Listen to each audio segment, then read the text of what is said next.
2023 has been a banger year, and I hope that you enjoyed it as much as I did. But today, I've decided that I should make a list of 6 hidden gems plus a bonus if you stick until the end, where I think you should check out this winter Steam sales or in 2024. So let's get into the intro.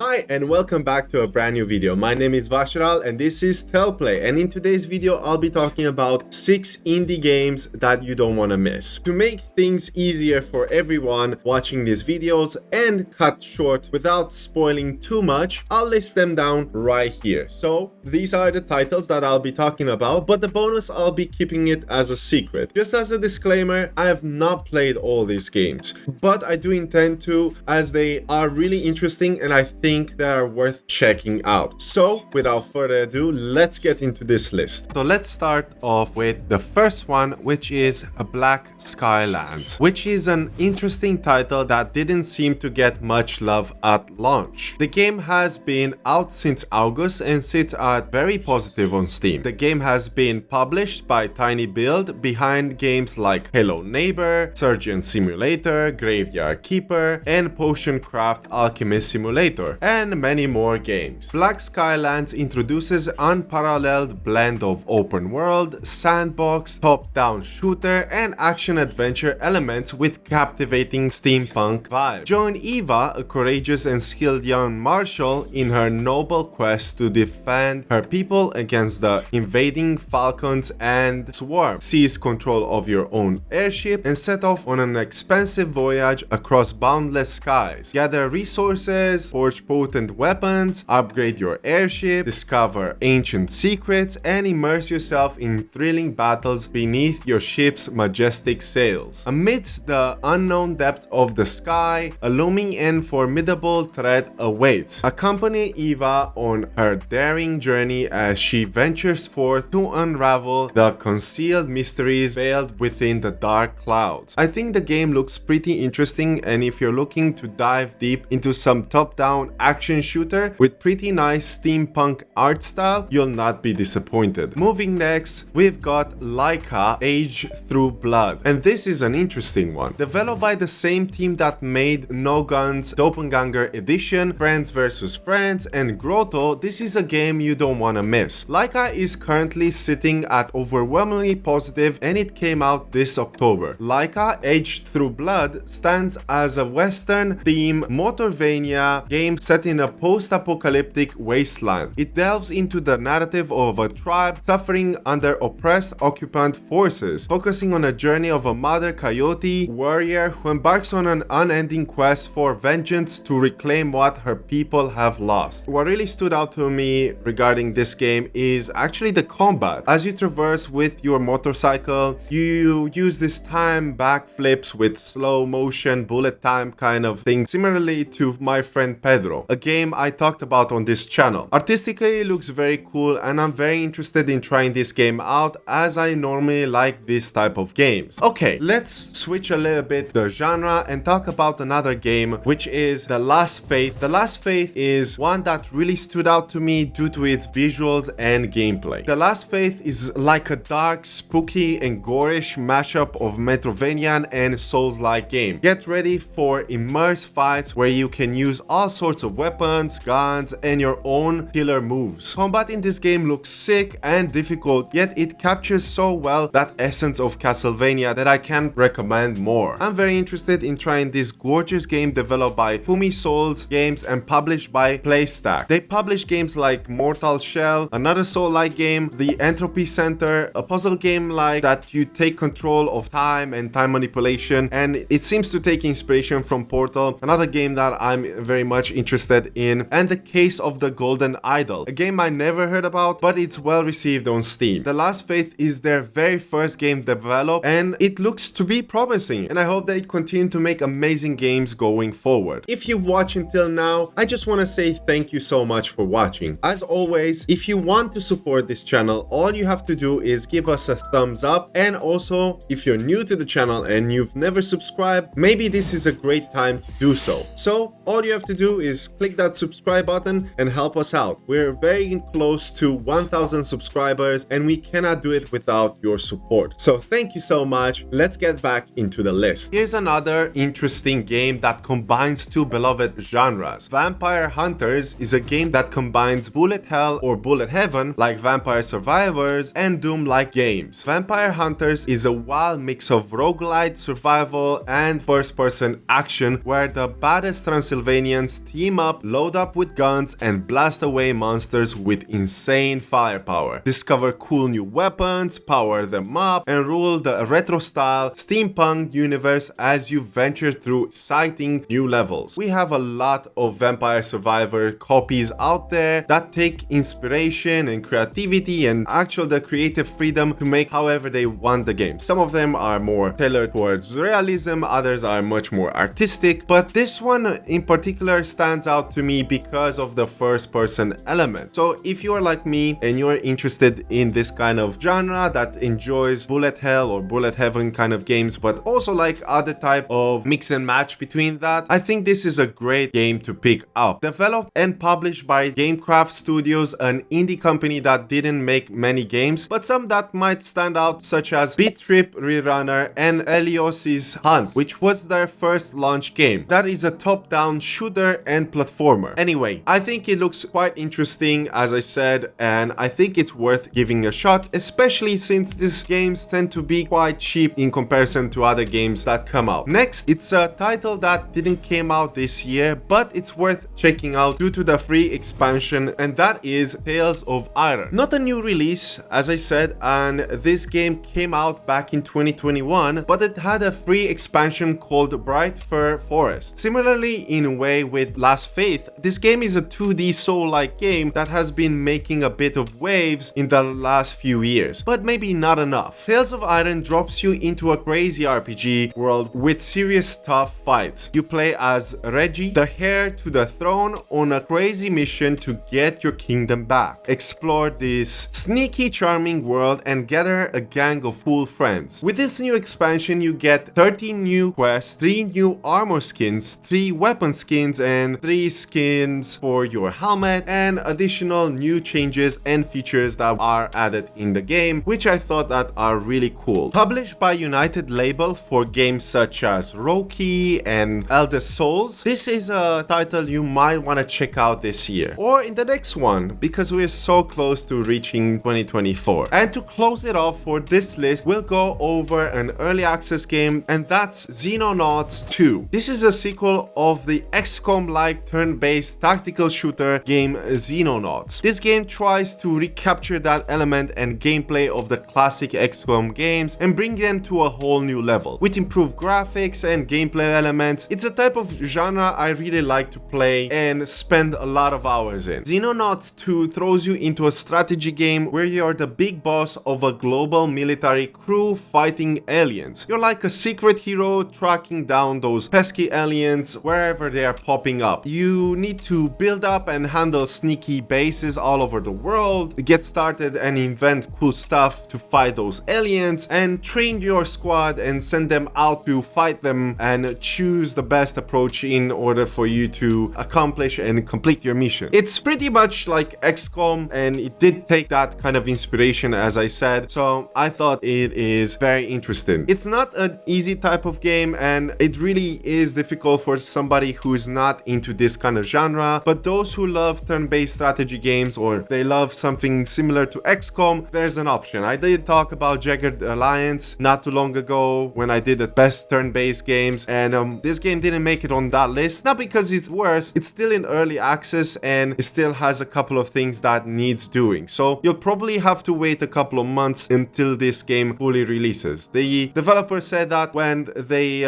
launch the game, they will take roughly about 9 months because they laid out their roadmap and whatnot, but it might require a little bit more time to cook, so be patient, or if you want to pick it up and try it out, you can definitely do so, or play the first one, but I definitely recommend checking this game out if you're into this type of genres. So as other videos that we made on this channel, we have a bonus, and in today's video we'll be talking about them as well. If you watch until the end and enjoy the rest of the videos, well, you're probably gonna be curious as well of what is the bonus. And the bonus is called Undying. Undying is an interesting game that swooped over the radar of many. Undying tells the story of a mother and her son trying to survive in a zombie-infected new world. What's cool about this game is that it holds multiple endings and you have to help your son to learn to survive in this harsh world the best that you can. Everything you do helps build up your son's skills and help him learn and grow alongside you. I believe it holds a fairly tragic and well-grounded story that is worth checking out. I thought it's a really cool concept and I couldn't stop but share it with you all. And what's cool about this one is that you can get your hands on a copy if you want to, either if you bought the Humble Bundle choice and you activated the IGN Plus option, you will have the ability to get this copy for free while you still can. I think you have a couple of days until the month end and you can collect that. And I got my free copy because of that. But if you don't have the bundle choice and maybe want to go ahead and just buy it directly, you can do so by signing up for the free trial. I think it's £1 if you want to go for, which is not that much. And if you want to go for more, you can pay like I think £3 to £4 a month, and you can get a couple of prizes. You can partake in giveaways and whatnot, stuff like that. But yeah, that's what I wanted to share with you all. So what do you think about the list that I share with you today? Do you like it? What games has sparked any kind of interest? As always, and I've said it many times, if you cannot afford to buy the game, or maybe you're not interested to play it right away, wishlist the game as it helps the developers or the publishers a lot. So that's all I wanted to share today. I hope you enjoyed the video. Thank you so much for watching, and as always, stay safe, take care, and happy gaming.